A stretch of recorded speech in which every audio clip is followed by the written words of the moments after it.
नमस्कार. वास्तुशास्त्रानुसार आज आपण बेडरूम मध्ये बेड आणि कपाट हे कुठल्या दिशेला योग्य असतं हे जाणून घेणार आहोत.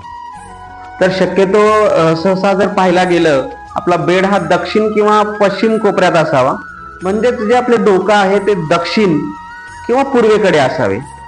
आणि शक्यतो पलंग हा लाकडीचा असावा आणि पलंगासमोर आरसा नसावा. आणि जे आपलं कपाट आहे, दुसरी बाजू म्हणजे कपाट, जे कपाट आहे ते दक्षिण भीतीकडे टेकून असावं. दक्षिण भीतीकडे टेकून असावं आणि कपाटाचे दरवाजे उत्तर दिशेला असावे. उत्तर दिशेला दरवाजे यासाठी की उत्तर दिशा ही कुबेराचं प्रतीक मानलं जातं आणि उत्तर दिशेमध्ये एक वेगळी एनर्जी असते आणि त्या एनर्जीमुळे आपल्या घरामध्ये पैसा कायम टिकून असतो. त्यामुळे उत्तर दिशेला हे दरवाजा असणं कपाटाची ही योग्य दिशा आहे. धन्यवाद.